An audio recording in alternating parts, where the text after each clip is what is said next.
Have you been feeling this restlessness that has been permeating everything lately? Well, guess what? It's not just outside of us, but it's inside of us as well. This is your soul letting you know that Mars is about to be reborn. And as what? Well, I think it's the Knight of Heaven because this week he is going through the galactic center and he will land eventually in Sagittarius. But before he does that, he is going to be at this sacred gateway in Ophiuchus, getting his final healing going before starting fresh. And this is something we all are experiencing as a collective and as individuals. So if you've been feeling like there's been a lot of late night brainstorms, waking up at 3 a.m. excited about you're not even sure what, or just generally feeling restless all the time, that's this Mars coming to his initiation energy that I'm talking about. Once Mars goes through this 13th gate, he will come out the other side as a true Knight of Heaven. We're talking about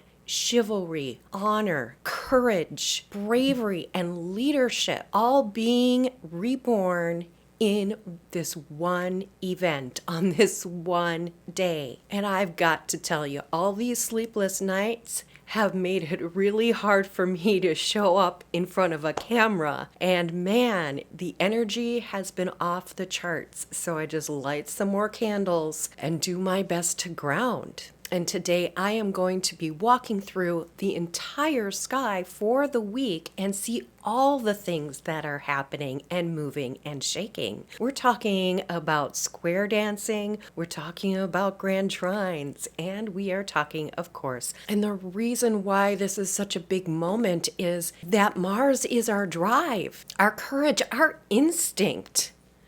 It's not just how we act, but how we react as well. And it is our personal fire and passion. And passing through the 13th gate of life of the galactic center reboots that fire, that passion, and everything else gets stripped away because you can't enter that gate carrying old baggage. And with the sun in Ophiuchus right now, it's amplifying the healing, the transformation, and our spiritual direction when we come out the other side. And this combination only happens every few decades because Mars is leading the charge of all of our personal planets. That's right, all 5 will be going through this transformation. But this week, Mars goes first. Your personal rebirth here isn't random at all. This is the design of the universe, and humanity is getting ready for that big upgrade that you've been hearing about. Talk about ascension and what area of your life that Mars is landing in when it's reborn, and as it goes through its rebirth, well, that's your house in your chart. So based on your house and on your natal Mars placement, this isn't generic in any way, shape, or form. You have your own calling. You get to be your own Knight of Heaven and show up in the world. But that means taking the lead. Are you ready for it? Check in the description below for my links to unlock the new Zodiac so you can understand what this Ophiuchus business and this 13th sign and 13th gate is all about. Also, there's a free chart calculator there, courtesy of Mastering the Zodiac on my website. So go ahead and grab those and let's get started. December 8th through the 14th, 2025. This is Ophiuchus season for the sun. And we have Mars currently in Ophiuchus, and the magic of Ophiuchus happens when it goes through the galactic center of course, the Milky Way galaxy, our galaxy. And as we look at this week, you're going to see what happens. And Monday, December 8th, this is a picture of the live sky at 12 p.m. Central Daylight Time in the United States. And what we can see here is Mars, Sun, Venus, all in the live sky, seen as in Ophiuchus, based on the boundaries of the International Space Station. And the other thing to note here is that Mercury is in Libra, even though it's not labeled a thing. And then the moon is over in Cancer. Stellarium software. Stellarium is an astronomy software. True Sky is astrology software. I use both and I've had good results with both for doing readings. And so now we skip all the way ahead to the end of the week and see where things are different. Well, Mars has definitely moved out of Ophiuchus and it is in Sagittarius. This red line here, that is the line for the ecliptic, which is the line the sun travels along throughout the year. And you can see how close Venus has gotten to the sun at this point. And Mercury has moved into Scorpio land. See, it's touching that very tippy tip top of Scorpio. And then the moon itself, we can see it now, it's in Virgo, and it is a balsamic moon waning in Virgo because it's coming up and it's headed this direction, and it will be with the sun the following week. But let's get into the astrology charts for the week. Fire in the hole. There's a lot of fire happening generally in this chart. Action is fire, fire is action, and all these squares that we are seeing from the beginning to the end of the week, they shift around a little bit, but one thing doesn't change.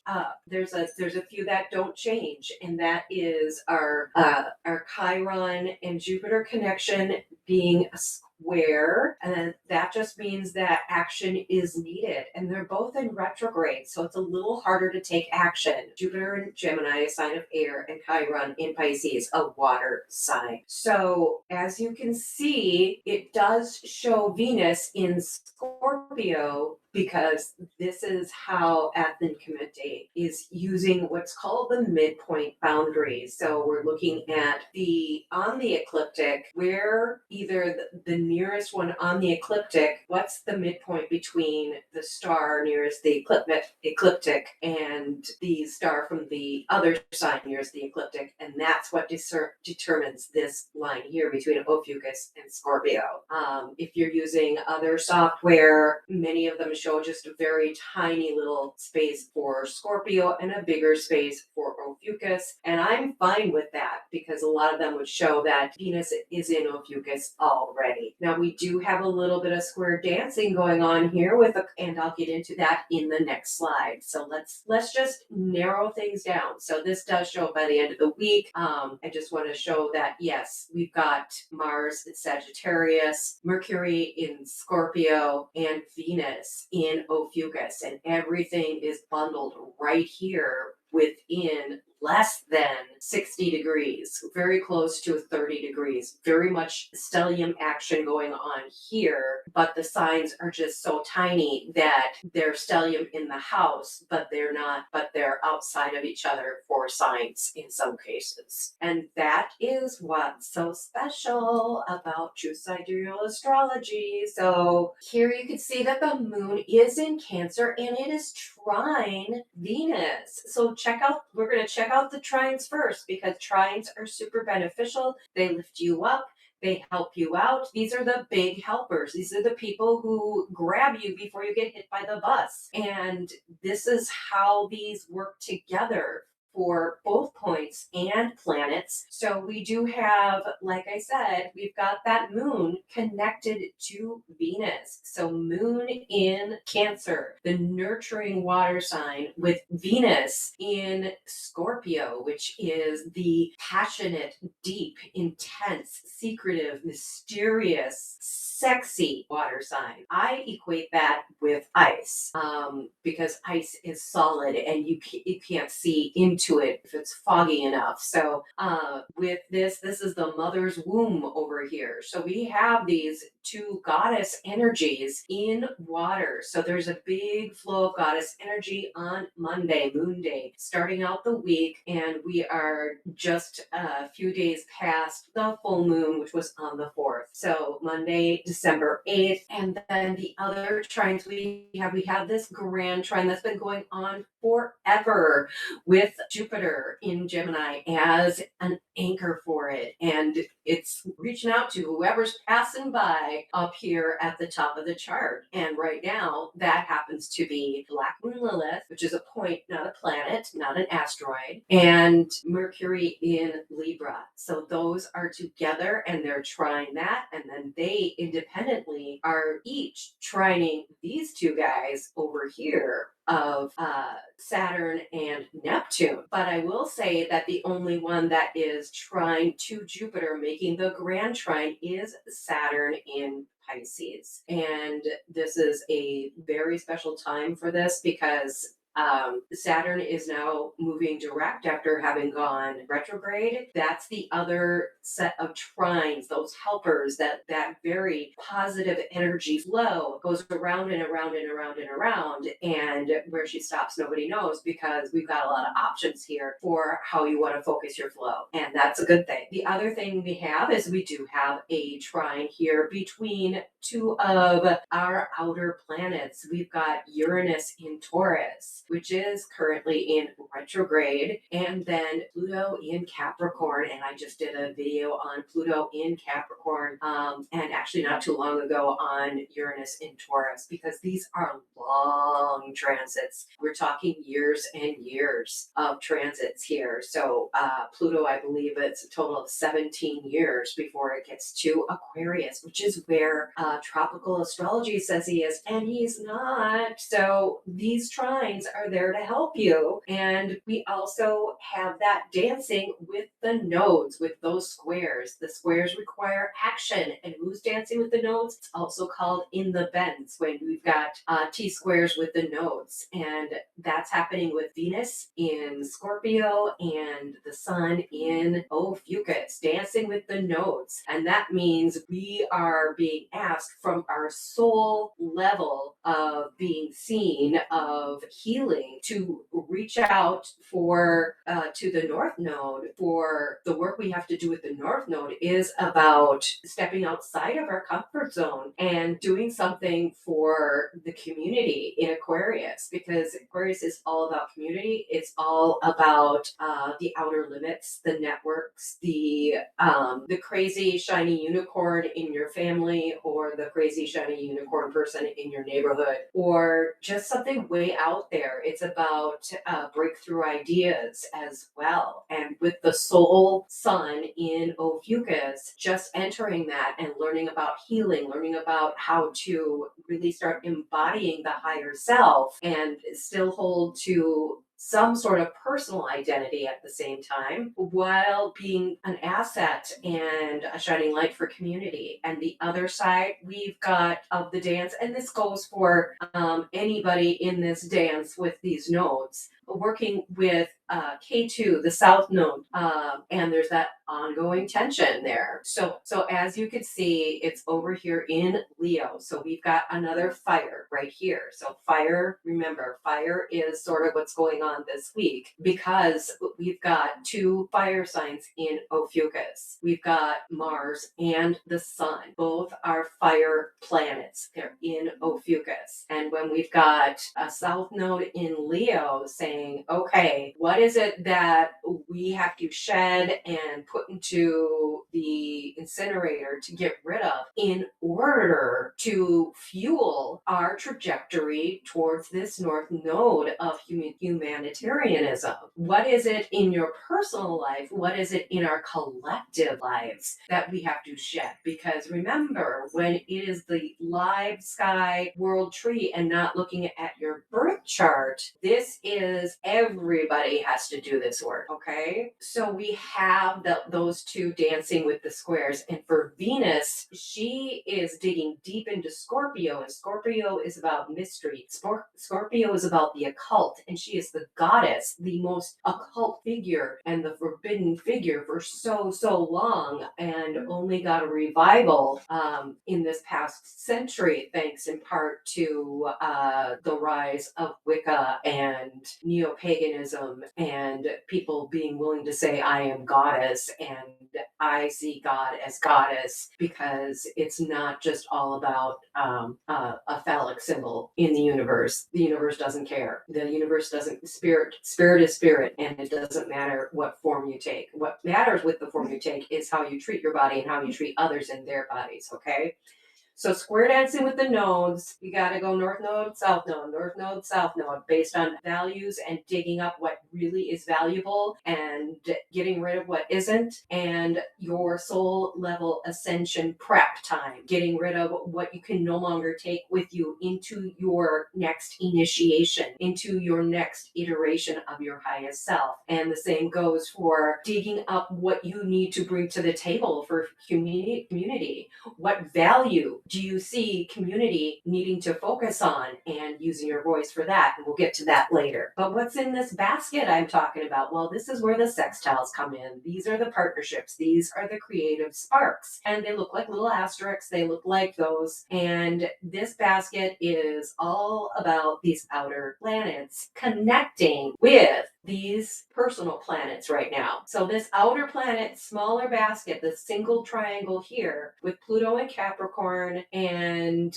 Saturn and Neptune in Pisces and Uranus in Taurus, has been going on for a goodly time now. And this is the outer planets getting together with a trine and two, well, if you count them right now, because these two are separated, but they're going to get together in February, of 3 sextiles, all working together to create. And it goes back and forth with whoever Pluto decides that he is best suited for. Right now it looks like he's throwing it up to Neptune, but Saturn will not be denied. So Saturn is there with Uranus, and Uranus is very much the broadcast signal for Aquarians. It's a very much match with that Aquarian, egalitarian, humanitarian, thinking not just outside of the box, but outside of the 3D. This is the next level thinking. This is the innovation, whereas Pluto is all about tearing things down and building it back up again in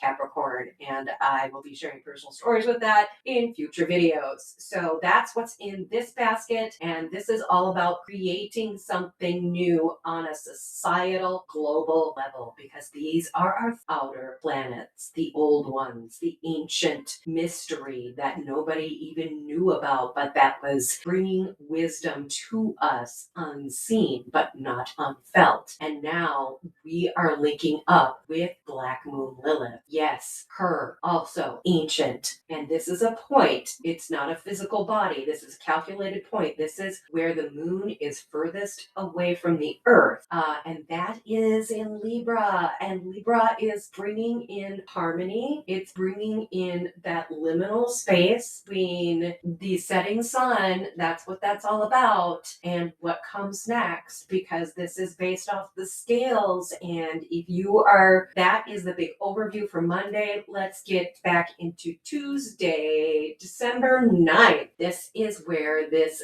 moon decides to create its own grand trine action here. So the moon in Leo is creating a one day and one day only grand trine, independent of the other trine. So the moon is trine fire, water in fire is trine that healing of Chiron in Pisces, really bringing in that healing energy that is retrograde. So a lot of it is going back and maybe cleaning out an old wound that needs to be tended, or just, if something has gotten away from you as far as a healing journey that you put aside and just didn't do, whether that is the next step in your meditation practice, or the next step in a spiritual practice, or your next step in an AA practice, Alcoholics Anonymous, or any type of recovery, that's saying, okay, now it's time to go back and rework and review what you've done before you can move forward. And Chiron is connecting with the sun and with Mars, and the moon is connecting with the sun and with Mars. I told you it's all about the fire this week. So yes, the fire. So these fire planets, this luminary and planet, and the reflection from the sun in this ultimate beautiful space of what was and what is and what will be of Ophiuchus, the snake bearer. So all that is going on. And other thing on this day, you see this little SD right here? So Neptune is stationing direct. So a lot of the clouds that you get stuck in on repeat are gonna start to release. And some, stationing direct doesn't mean moving forward quite yet, but soon, very soon. It's going to take time, but it will start getting clearer. You'll start getting new visions, especially new visions around your spiritual path. And because Pisces is about that, and new artistic visions coming to the forefront starting Tuesday, December the 9th. So if you've been having an idea of something you want to create, especially because Saturn is the architect and he's nearby and he's like, yeah, let's get to work. It is go time. Once this guy get to work on those creative projects, and I'm here to back you up. Okay. And that's part of this original grand trine and the original beautiful basket that we have still connecting here. We still have the square dance going on. We still have these squares between the sun and the outer planets here in Ophiuchus, and this watery guy in a water zone and this earthy guy in a water zone. Wednesday, December 10th. Wednesday is Woden's Day, Odin's Day. It is about communication. It is about getting out of the bends and healing wounds, because that's what's happening. The sun is out of the bends being the bend between the north and south node. Healing those wounds in Ophiuchus. Yes. Let's get some action going here on my little circle. Yay. So we've got that going on, and the moon is untethered and flying free. So the moon moves quickly, therefore that little grand trine from yesterday, well, it is done and dusted, and Black Moon Mercury are both at 15 degrees and opposite Uranus. So this means that, and what I'm calling it, Black Moon Lilith and Mercury versus Uranus, round one. There's a tension here in communication styles. These guys are saying we need to be harmonious. We need to be able to manage these liminal spaces. And because this is Libra and that's what we do, and even Black Moon Lilith here, which I will highlight for you. There she is, right next to our Mercury over here, is saying 15 degrees. That's a pretty good number to be getting things together on. And then we've got at 7 degrees of Taurus, but retrograde, we've got Uranus saying, wait a minute, we need to try and keep our feet on the ground, but we need to rework some of those more wild ideas that chaos-oriented Black Moon Lilith might have. And Lilith is like, I'm already on it because I'm already in the harmonious zone in the realm of Libra. So there might be some tension there, some little back and forth with communications, especially communications around innovative ideas and what needs to be done in regards to what we want to build, because we have the trines to these guys. And also Jupiter in Gemini is shining out here, doing his darndest to keep this trine family together, saying, hey, we need to expand and we need to be able to communicate well, people. We can't be doing this. So moving on to Thursday, this is an action point from the moon, no longer untethered. She is there in Leo, and she will have between Wednesday at noon and Thursday at noon, because that's when I do these is at noon Central Standard Time, just to get that whole midday point. So we get the average for the day for when most people in the Northern Hemisphere anyway are up and running. You Southern Hemisphere people have some wonderful things going on, and I would love, love, love to do a co-creation with a New Zealander or Aussie True Sky, Live Sky person. I think that would be so awesome. So here we've got this moon, getting back into this moon area of we're taking our moon energy and we're hitting that sun. The sun's reflecting it back. So we've got that solar energy in the higher self, the highest self, the ascension area of learning and healing, so we can ascend here in Ophiuchus. Next, we've got connecting with Venus. So while the sun has let go of the nodes, Venus is holding firm. She is continuing to dance the dance of our collective karma and our collective heights that we can reach to, and bringing those values up from the depths of Scorpio. And yes, she will be moving to Ophiuchus shortly, just like we've got Mars here on the cusp at the galactic center. That's where it is. It's at 12 degrees of Ophiuchus, if I am correct with this. I do not have Prometheus software, which shows me the galactic center. The request is in to the team at Mastering the Zodiac to get that for this True Sky software. We're really going to feel what needs to be done here, as far as we're going to feel that connection to, especially to those values first of Venus, and then what our soul is reaching for after the moon starts moving away from K2 in Leo. Okay, so all of that is going on, and also now with less Jupiter. Look at that. So here's our Jupiter guy. No more grand trine. Jupiter has two things he's up to. He's still hanging on for healing with Chiron in Pisces here, and then hanging on to Saturn, the architect, saying, I have big ideas. Let's get this done for the healing and the spiritual well-being of everyone here, okay? Because both Saturn and Jupiter are considered social planets. This is where people come together to do things together. These are not solitary planets. These are not planets of the personal self. Those are the guys up here and the moon, okay? Everybody over here is, the outliers, the great ancestors, the keepers of the Akashic records, our three outer planets, and then our two social planets, and then Chiron, who likes to do a little loop-de-loop because he's a healer, and he goes through it. He goes through it. So next we have Friday, and our basket is now a bucket because the moon has moved into Virgo, and Virgo is saying, hey, we got things to do here. We need some improvement. And as you can see, we now have twin kites from one new, very temporary grand trine. This is a one-day only opportunity on Friday. The basket is now a bucket, and there's kites. And the bucket is made of kites, basically. So here's the top of the bucket. The bottom of the bucket is Pluto. So what are we sending down to Pluto to transform?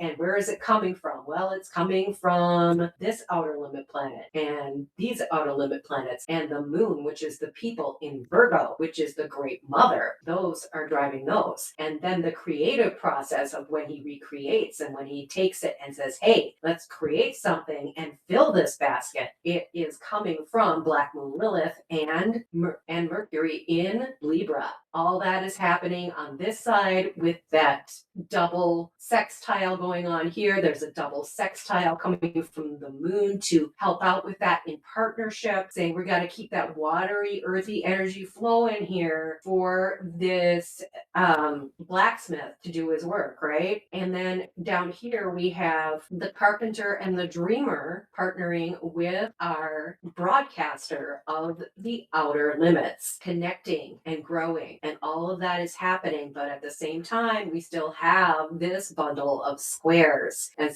again, squares demand action. So it is crossing through the bottom of the basket. So we got to make sure that now that we have Mars, T square. So Freya's day hits hard with crosstalk, creation, synchronicities, and flow, all while Mars moves to shake things up, demanding action from both Earth and water. And how's he doing that? Well, he is going here with the water. So we've got an earth planet, a water planet in a water sign, and over here with the moon, a watery symbol with earth. And he is fire, immutable fire. Mutable. Remember that.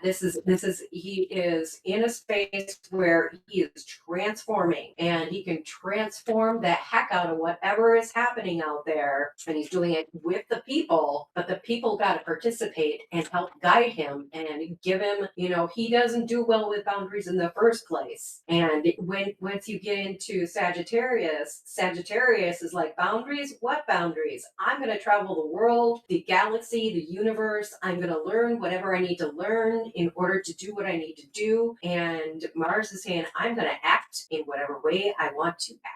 And that's where we need to make sure that these crisscrossy guys, the sun, because they're crossing him, they're crossing this line too. And Venus, especially connected to the nodes to help steady our bright, shiny warrior here from the soul level in Ophiuchus with the sun, and from Venus just before, when she's just finishing up with all the mysteries that she's been pulling up from our little friend down here, Scorpio. Okay, so this balsamic moon in Virgo linked up with Pluto and Uranus, creating a brief but powerful grand Earth trine, because they're all in Earth signs, the 3 Earth signs in our chart. Okay, so that means we're able to powerfully rise and powerfully ground whatever we create on Friday, December 12th. And remember, Friday is named after the goddess Freya, who was the chooser of the slain along with the Valkyries. She had her own palace that she would take fallen warriors to, separate from Asgard, which is Odin's. Okay? So she had her own space, and Venus here is at 13 degrees according to True Sidereal at noon, at the very last degree of our friend Scorpio. All the deep digging is done. Now we get to see what is surfaced and what needs to heal, because that's the next step here. Shifting voices and values. Saturday, December 13th, Venus moves into 1 degree of Ophiuchus. Mercury brings the drama back into the conversation. So 0 degrees of Scorpio, the drama gets hit again. We are still very close, still opposite this outer limits thing, saying, so there might be some crazy theories coming up starting on Saturday, the December 13th. Shut off the news. Turn on whatever feeds your soul and aligns with your personal values, with your personal soul. And unless you are part of this conversation, I would say stay out of it unless you are there to assist everyone with making sure that whatever actions Mars is taking here isn't going to bring the entire house down in a negative way. That whatever he decides to go after and act upon is going to ultimately help rebuild from the collective dreams. And Venus is saying, yeah, and that better be for the betterment of humanity, as in Aquarius, and cut out all the karma of ego while you're doing it. We don't value mindless waste and ego. Okay, so all of that is happening on Saturday, which is Saturn's day. So do the work, clean the house. That's a good day to clean the house. I was up at 2:00 this morning so I could clean my art table. I couldn't sleep because the gods are telling me it's time to start working on this new series. So I have things to bring forward, and it's not instead of videos, it's in addition to videos. And I've already been working 55-hour weeks just on the videos and trying to get the Zodiac 13 up and running. So I love you guys so much. So if you're catching this replay, I love you so much. Whether it is in the Zodiac Club 13, which we have every one of them archived, or if you are on YouTube. So yeah, the snake bear is doing its thing with the sun and Venus this day on Saturday, and Saturn is helping out at 5 degrees. 5 degrees is, that the fifth card in the tarot is always the change point. It's something is either being made or torn down. In the major arcana, it's the Hierophant, which is the initiation of the priests. That's what's happening, is the tradition is being passed down to the next generation. Or some people see that, depending on the cards around it, as rejecting that tradition and going your own way and not going after the path most trodden, which would be in alignment with, anywho, I'm getting off track here. So we're going to get to Sunday. Whew. All right, time for a sip of water here. And this is Sunday, December 14th. Keep calm and carry on. Even though those waves are hitting those shores, trying to break down the cliffs, don't worry, the universe has our back, because we still have a lot of creative basket happening here, and that still includes Mercury in. And hey, I don't know what he's bringing up out of Scorpio that is getting the conversation going, but Black Moon Lilith is there to lend her piece of the creative puzzle in this basket of seeds that are being shaken up by all these crisscrossing between our stellium up in this part of, from Pisces to Ophiuchus, Scorpio, and Sagittarius all together. And Libra, because that's part of that trine energy. So a lot of energy is coming and going from Pisces and our architect and our dreamer. On one side, it is the trines. On the other side, it is the squares with the fire. So it's more air and water and, well, pure, like, dark matter with our beautiful. So that wraps up how this week is going. And our long-term retrogrades that are still going are Uranus and Taurus. It's still maintaining that tension with Mercury and Black Moon Lilith, just that Mercury has moved into, is now at 1 degree of Scorpio. Once Mercury gets to 5 degrees of Scorpio, that's where it went retrograde, because we're still in that retrograde shadow. It may not be as active. You might be able to see a few things released that normally were being very difficult to work with. So that's still going on. And then the other thing that Jupiter is doing is T-square Moon and Chiron on this day. So action is required. Chiron saying, hey, let's take some action on everything that our friend here has been holding on to for months, in being the anchor of many a kite, many a grand trine, our big buddy, our optimistic Jupiter. And we do have 3 different quincunx going on here. And what quincunx are the unsettling stuff beneath the surface that you can't consciously deal with. It's just there, and it's like, okay, I need to do some energy work and ground and clear that and do whatever you need to do to clear your space. And those are between Uranus and Mars. So that's good to know that there's some release from Mars. So he can release some of his tension. And Saturn and the moon is the other one. So this watery, mystical moon, which is in its final few days of disseminating everything that the full moon, when it was in full bloom, dispensed. This is where the pollen is being spread and new seeds are forming and being shed for the next cycle. And that's happening in Virgo, the beautiful goddess of all things. And she is the great goddess for a reason. She is a great mother, and she is pure and beautiful and powerful. And I've got a video on that. So with that square happening, that just means that we've got the tension of, okay, I feel this need to heal on an earthy and spiritual level. I want to use my intuition, and I'm going to use what I already have and let go of what I need to let go in order to send my energy out there. That is the balsamic moon way is sending it out there and saying goodbye, bless you, go forth and do your thing. And at the same time, connecting with Jupiter retrograde, saying, hey, we have big luck, big ideas because we're in Gemini and we have things to do. And he's at, 25 degrees of Gemini. So he's got a few more degrees to go. And that's going to take him a while because he's retrograde. So that is Sunday in a nutshell. And we're going to close this out with a big old thank you for everybody who stayed this long or jumped this far ahead in the video.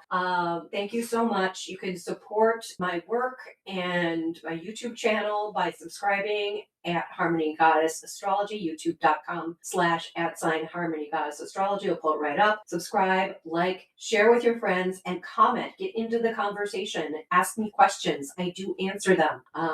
So I always answer them within the first couple days for sure of when a new video drops. So if you're watching on the YouTubes, that's what's going on there. And Zodiac Club 13, and you can find that on school.com. And if you just search Zodiac Club 13 or True Sidereal Astrology, I should be showing up there. And come join the next live stream. I do this every week, and that way I could check in with people. So invite your friends. If you're already in Zodiac Club 13 and you have a friend who either is into True Sidereal Astrology or is new to it, invite them. That way you got a buddy to talk to in there, and you can banter about, and that's perfectly acceptable behavior. And explore the classroom, see what's new there. I am working on revamping that and posting new things because I'm very new to this, and post, comment, and have fun because you get to earn points, you get to go up on the leaderboard. And finally, the last, and this is the most personal way to get my attention, is to get a reading from me at harmonygoddess.com. And